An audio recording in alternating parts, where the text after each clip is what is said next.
नमस्कार, मैं हूं प्रवीण। इंडिया टाइम 24 न्यूज़ में आपका स्वागत है। अभी कुछ दिनों पहले दिल्ली की मुख्यमंत्री रेखा गुप्ता ने कहा था कि अब कोई भी झुग्गी नहीं टूटेगी।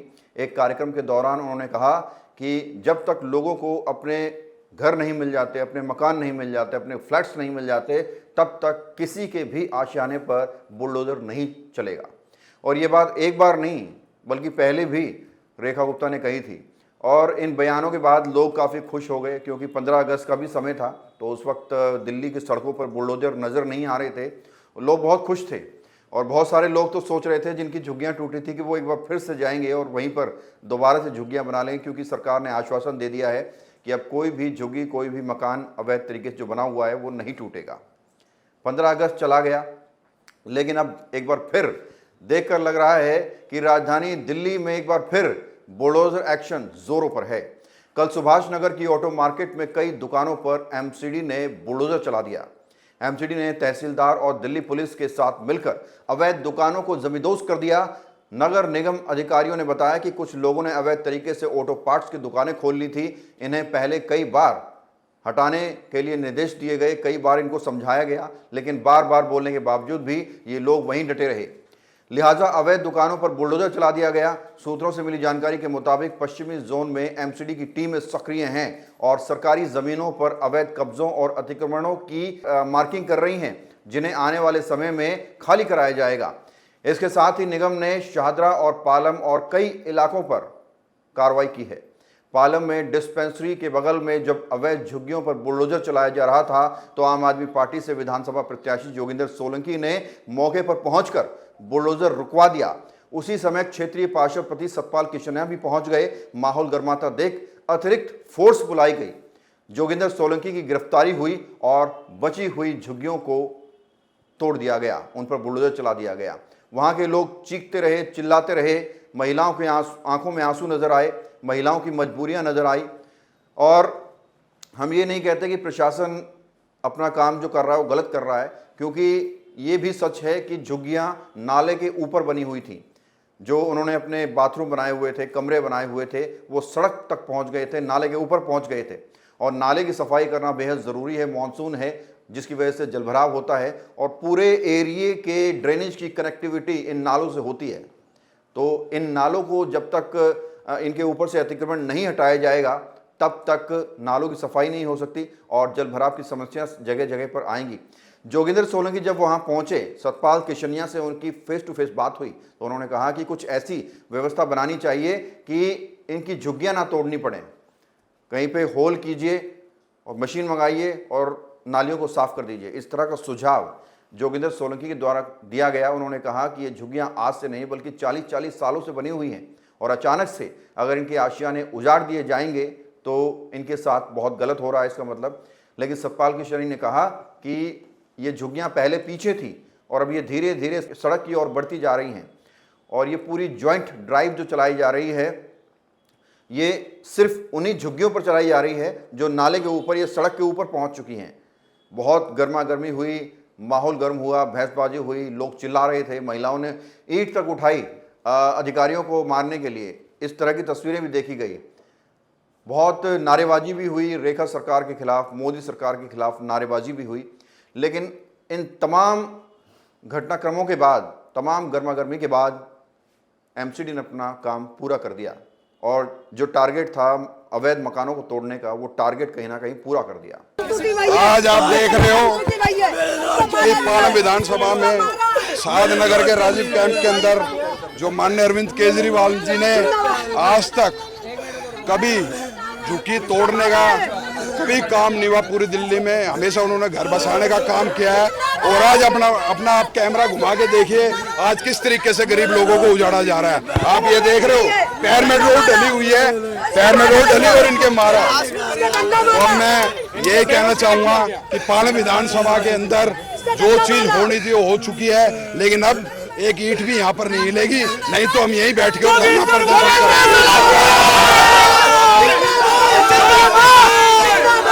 यही से बात हुई है, मेरे अभी यही से बात बात नहीं है, मैं जेई का इंतजार कर रहा हूँ कि जेई एक बारी यहाँ पर आए और एक बारी बात करें। जेई साहब को मैं कॉल कर रहा हूँ, जेई साहब फोन नहीं उठा रहे। आपको देखकर लोग तो ये सोचेंगे ना कि सरकारी काम में बाधा डाल रहे हैं। हम सरकारी काम में कोई बाधा नहीं डाल रहे। अगर आप मकान किसी का तोड़ोगे तो सरकारी मकान थोड़ी है, झुग्गी झोपड़ी वाले कहाँ जाएंगे। और माननीय अरविंद केजरीवाल जी ने ये बोला था कि अगर आप लोगों ने वोट दी तो बीजेपी जीतते आपकी झुग्गियां तोड़ेगी। तो जो माननीय अरविंद केजरीवाल जी ने बोला उन्होंने वही काम कर दिया। झुग्गी तोड़ा हमें मालूम करेंगे अब सरकार से। अब सरकार से मैं यही मांग करूंगा कि पूरी दिल्ली के अंदर और पार्लियामेंट विधानसभा के अंदर गरीब लोगों की झुग्गी ना तोड़ी जाए। अगर वो झुग्गी तोड़ेंगे तो हम उनका डट के मुकाबला करेंगे और हम उनके साथ यहाँ पर खड़े रहेंगे, गरीब लोगों के साथ।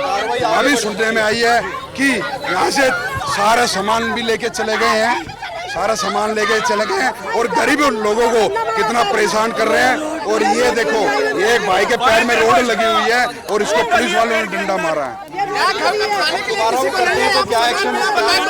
दोबारा एक बार हम प्रशासन से बात करते हैं कि किस कारण की वजह से वो कर रहे हैं। लेकिन हम यही कहेंगे, उनको भी रिक्वेस्ट यही करेंगे कि गरीब लोगों को परेशान ना करें और इस काम को कार्रवाई बंद करें और यहाँ से जाए। की कार्रवाई चल रही थी और फिर पूर्व प्रत्याशी पहुंचे, रुक गई कार्रवाई। अब क्या किस निष्कर्ष पर पहुंचे हैं आप? देखो ऐसा है, प्रत्याशी को पब्लिक ने बुलाया होगा, प्रत्याशी आया होगा, पर यह है कि हमारा नाले से बहुत बड़ी प्रॉब्लम हो रखी, खुद झुग्गी वालों को प्रॉब्लम हो रखी है। सारा गंदा पानी मेन रोड पे बह रहा है, लोगों का पूरी कॉलोनी का पूरे पार्ट 2 का आना जाना रहता है। इस पर पूरी तरह से बहुत दिक्कत आ रही थी। इस वजह से इनको हमने ये कहा है कि नाला का जगह छोड़ दो। कई बार इनको बोल भी चुके हैं, हटा चुके हैं। दिन प्रतिदिन नाला बढ़ रहा है, आगे बढ़ रहा है। नाले पे लोग अक्सर आगे बढ़ा रहे हैं। हमने इनको यही कहा है कि नाले पे वहाँ से जगह हटा लो, कर दो। नहीं मान रहे तो आज उसको नाला की जगह साफ करवा रहे हैं। ये लोग कह रहे हैं नोटिस नहीं दिया गया, पुलिस वाले मार रहे हैं, पीट रहे हैं, सामान उठा के ले गए। पुलिस वाला क्यों किसी को मारेगा साहब? ये तो बना रहेगा, पुलिस वाला क्यों किसी को मारेगा? कोई चोर थोड़ी है। सामान के बोल रहे हैं, सामान भी उठा के ले। नहीं, सुबह मैं सबको बोल के गया हूँ, सामान कोई किसी का उठ भी गया होगा, सामान वापस मंगा देंगे। सामान की कोई बात नहीं है। सामान किसी का इलीगल गया होगा तो उठा मंगा देंगे सामान। तो पर रोड के ऊपर बहुत बड़ी प्रॉब्लम हो रखी है, अप्रोचमेंट बढ़ रही है, इसको ठीक कर रहे हैं। अब आगे बढ़ेगी कार्रवाई? हाँ, कार्रवाई आज ही पूरा क्लियर हो जाएगा। देखो, सब अपना काम, डिपार्टमेंट अपना काम करेगा। सरकारी काम में बाधा कोई नहीं डालेगा, क्योंकि सरकारी संपत्ति उस पर कब्जा करना मेरा भी अधिकार नहीं है, किसी और का भी अधिकार नहीं है। अब लेंगे एक छोटा सा ब्रेक और ब्रेक के बाद आपको बताएंगे अमेरिका के टैरिफ बढ़ाए जाने पर इसका क्या कुछ असर भारत में दिख रहा है। भगत चंद्रा हॉस्पिटल विश्व की सभी आधुनिक और बुनियादी सुविधाओं से परिपूर्ण एक world class multi speciality hospital, Mahavir enclave Palam डावडी रोड पर स्थित साउथ वेस्ट दिल्ली का एकमात्र मल्टी स्पेशलिटी हॉस्पिटल, जहां 24 घंटे आपकी सेवा में उपलब्ध हैं वेल क्वालिफाइड डॉक्टर्स और हेल्पिंग स्टाफ। डॉक्टर CM भगत द्वारा स्थापित भगत चंद्रा। ब्रेक के बाद आपका स्वागत है। अमेरिका भारतीय रेडीमेड्स गारमेंट्स का सबसे बड़ा खरीदार है। भारत से सालाना 1.3 लाख करोड़ रुपए से ज्यादा का कपड़ा अमेरिका को निर्यात किया जाता है। डबल टैरिफ के बाद भारतीय कपड़े वहां 50% महंगे हो जाएंगे, जिसकी वजह से अमेरिकी कंपनियां बांग्लादेश, वियतनाम और म्यांमार जैसे सस्ते स्रोतों की ओर से शिफ्ट करेगी। भारत में लाखों श्रमिक इस सेक्टर में काम करते हैं। अब निर्यात घटा तो जाहिर सी बात है ऑर्डर भी घटेगा, जिसके चलते फैक्ट्रियां बंद होंगी, नतीजन नौकरियां जाएंगी। यानी कि पहले से जो विपक्ष लगातार भारत सरकार पर या बीजेपी पर आरोप लगाता आ रहा है कि 2 करोड़ नौकरियों का वादा मोदी ने किया था, वो नौकरियां तो मिली नहीं, बल्कि अब नौकरियां जा रही हैं। टैरिफ बढ़ने के बाद नौकरियां जाना शुरू हो गई हैं। मोदी जी अमेरिका गए थे, ट्रंप को कहा था कि माय डियर फ्रेंड, और उस वक्त करोड़ों लोगों ने, दुनिया भर के करोड़ों लोगों ने उन तस्वीरों को देखा था जब मोदी और ट्रंप गले मिले थे। उस वक्त लग रहा था कि भारत और अमेरिका के जो रिलेशंस हैं वो बेहतर होंगे, व्यापार बढ़ेगा, रोजगार बढ़ेगा, लेकिन हो रहा है उसका उल्टा। ट्रंप ने रशिया की रणनीति बीच में घुसाकर भारत का टैरिफ जो है वो बढ़ा दिया और उसकी वजह से उसका असर भारत में दिखने लगा है। अब फैक्ट्रियां बंद होने का अनुमान है और अनुमान ये लगाया जा रहा है कि भारत में लोगों की नौकरियां जाएंगी, यानी कि 2 करोड़ नौकरियां देने का वादा किया गया था और अब वो मार्जिन और बढ़ जाएगा बेरोजगारों का। भारत के कपड़ा मंत्रालय के आंकड़ों के मुताबिक देश में गारमेंट्स सेक्टर में करीब 45 मिलियन लोग सीधे या परोक्ष रूप से जुड़े हैं। जेम्स एंड ज्वेलरी, हीरे, सोना, चांदी के गहने, अमेरिका भारत से सबसे ज़्यादा पॉलिश्ड डायमंड और ज्वेलरी खरीदता है। 50% टैरिफ से अमेरिकी ग्राहक महंगे प्रोडक्ट्स नहीं खरीदेंगे और ऑर्डर गिरेंगे। सूरत, जयपुर, कोलकाता जैसे शहरों में हजारों कारीगर इस इंडस्ट्री पर निर्भर हैं। टैरिफ से छोटे व्यापारी और हस्तशिल्पी सबसे ज्यादा प्रभावित होंगे। GJEPC इंडिया की रिपोर्ट के मुताबिक भारत से अमेरिका को जेम्स ज्वेलरी निर्यात सालाना 2.5 लाख करोड़ रुपए का है। नुकसान का अंदाजा आप खुद लगा सकते हैं। अमेरिका द्वारा भारतीय उत्पादों पर आयात शुल्क यानी टैरिफ को 50% तक बढ़ाने का असर सीधे तौर पर भारत के श्रमिकों, उद्योगों और उपभोक्ताओं पर पड़ेगा। सबसे बड़ा झटका रोजगार को लगेगा, खासकर कपड़ा, ज्वेलरी, फुटवेयर और MSME सेक्टर में। इन क्षेत्रों से जुड़े करोड़ों लोगों की नौकरियां खतरे में हैं, क्योंकि अमेरिका इन उत्पादों का सबसे बड़ा खरीदार है।